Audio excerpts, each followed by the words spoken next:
Good day guys! So ngayong araw pupunta tayong Wawa Dam.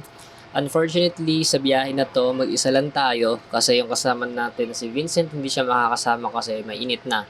So tanghali na nakaalis dito pero originally ang goal ko dapat is makaalis ako ng 5 AM kaso umuulan nun.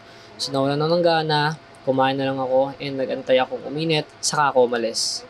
So bago tayo mag-proceed sa video, roll that intro.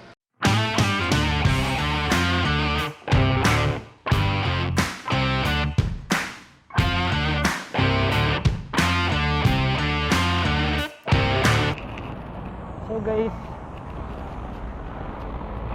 ano to start ng ating heat training and endurance.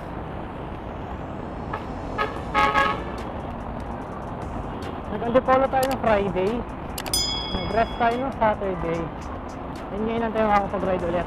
Okay, so ngayon guys, sa kahabaan tayo ng Commonwealth Avenue and pupunta tayong Litex. And then sa Litex dadaan, Litex, Payatas, and then dire-diretso na yon. So tara, samahan niyo ako sa adventure kong to.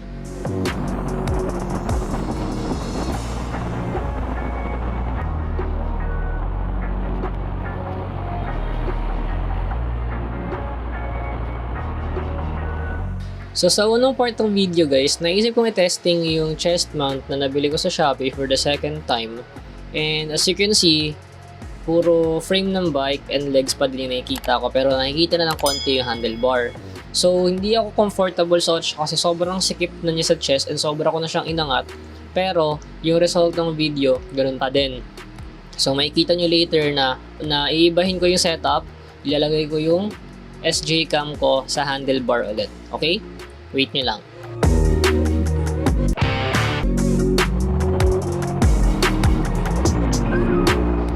So ayan na nga guys, binago ko na ulit yung setup ko. So yung SJCAM ko ngayon is nakalagay na siya sa handlebar, which is mas comfortable sa akin kasi mas less yung weight sa katawan ko. And feeling ko pa rin mas stable yung video pag nasa handlebar siya. And syempre nakikita nyo kung ano nakikita ko mismo. So okay yun, samahan nyo muna ako kasi malapit tayo sa Litex. So balitaan ko kayo maya maya.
I'm hoping na tama yung dinadaanan ko kasi pag mali, napaka-pangit naman ng trip, diba?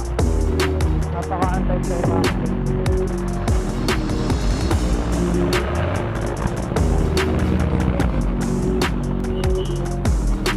Mukhang masarap ibalik ko.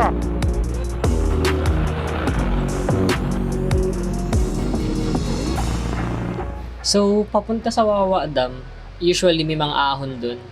So I challenge myself na gusto ko, pag aakit ako ng ahon is tatayo ako. Bakit? Hindi ko rin alam. Pero ang alam ko, weakness ko yung ahon. So I will do my very best para lumakas and mas tumagal sa pag-ahon. Yung iba sasabihin dapat nakaupo, pero mas confident kasi ako pag tumatayo ako. Pero nakakapagod siya, pero ayun naman yun, sobrang self-fulfilling na tinatayuan ko yung ahon. Iba kasi yung level of confidence na nafe-feel ko habang ginagawa ko yun. So, ayun. Tingnan natin kung tatagal ba talaga ako.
So yun guys, kung iisipin, dapat mabilis lang yung biyahe ko from Luzon Avenue to Wawa Dam.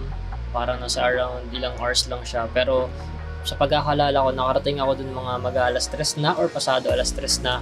Kasi yung tropa nyo, naligaw. So ayun, pantayin natin sa video na to. Alamin natin kung sa paanong way ako naligaw. And nakakatawa mong isipin, may Google Maps ako pero oo, naligaw pa rin yung tropa nyo kasi nawalan ako ng signal. Okay, so tara, panoorin natin yung video.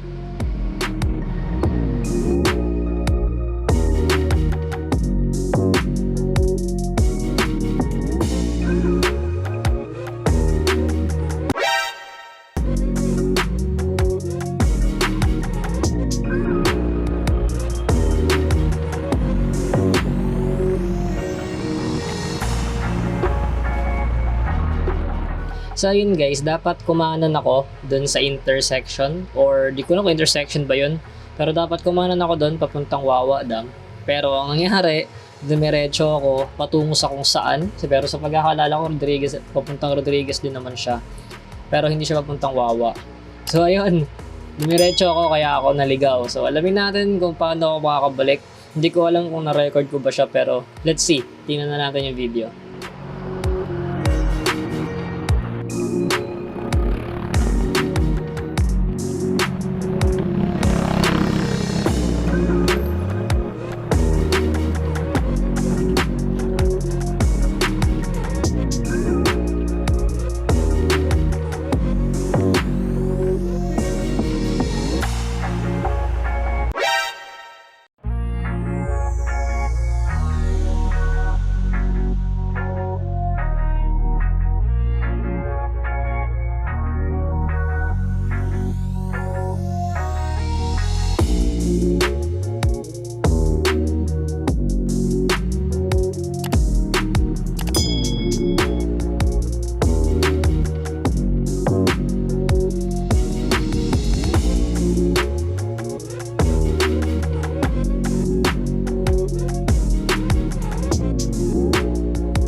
So yun guys, after ng madugong paghahanap, ang nangyari is nakakita ako ng isang enforcer and tinanong ko siya kung saan yung daan papuntang Wawa Dam. So sabi niya sa akin, "Sir, dumiretso ka lang dyan, tapos pagdating mo sa dulo, kumaliwa ka." And then ang haba nun guys, isang padiretsyong mahaba. Hindi ko talaga marating yung dulo nun. Narating ko yung dulo guys is merong isang napakatarik na ahon na inakyat ko. And parang halos walang coaching dumadaan or motor dumadaan dun kasi ang taas niya. Tapos kumaliwa daw ako. Ang nangyari is bumalik lang ako dun sa intersection na pinakita ko kanina. And ito siya. So bumalik ako dun and nagdire-diretso na. Sorry hindi ko na-record kasi nalobat na pala yung SJCAM ko. And umuulan din kasi. So itong clip na to nakikita nyo ngayon, ito tapos na to umulan and parang around 2.6 or 3 kilometers away na lang ako from Wawa Dam. Okay? So tara, bike lang muna tayo.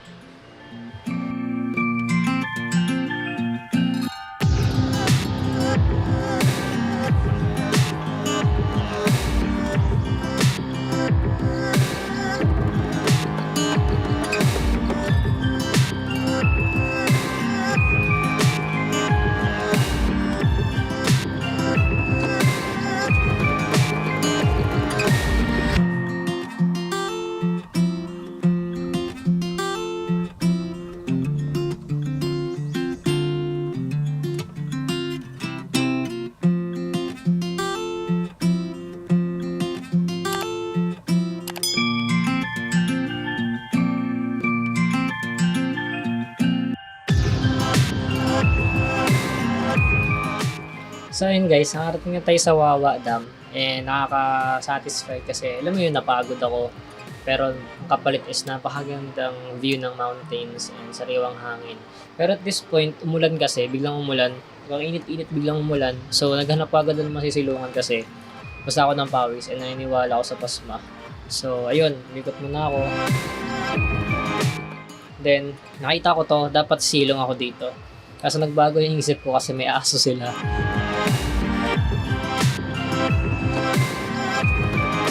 So, doon ako sa kabilang side. Sa side ni Manong na mekaniko. So, doon ako nagpatila ng ulan. And doon muna ako nag-recover saglit. So, hi guys. No, nandito na ako sa Wawa Dam. Doon pala yung Wawa Dam. So, it's like 30 kilometers kasi naligaw-ligaw pa ako guys. Pero mapakita ko sa inyo to siya.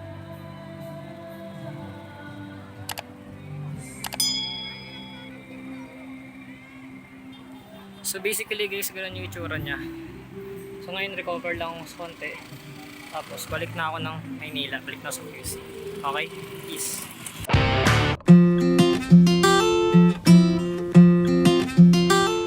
Alright guys, so kung mapapansin niyo guys is nag-bike na ulit ako pabalik ng QC. So hindi na ako nagtagal sa Wawa Dam kasi ang vlog na to or ang documentation na to is not about gala but it's about the training na ginawa ko. So, next time, babalik tayo dito para gumala and mas mag-stay tayo. Baka maligo din tayo. Pero ngayon, ano na lang, mag-bike na ako, malayo pa. So, parang 5 minutes mahigit lang yung recovery ko. Tapos, bike na ulit ako. Kasi marami pa akong bubunuing ahon. So, yun guys, no, thank you so much for watching my video. Ang iksi man neto. Pero nanood po kayo. Thank you so much guys. And sa mga subscribers ko, shoutout sa inyo. Thank you so much. Sa mga hindi pa lang subscribe po kayo sa YouTube channel ko for more bike videos and other videos pa. Gumagawa rin ako ng tutorials and mga cinematic videos. So thank you so much guys for watching and I hope you have a nice day. Peace out.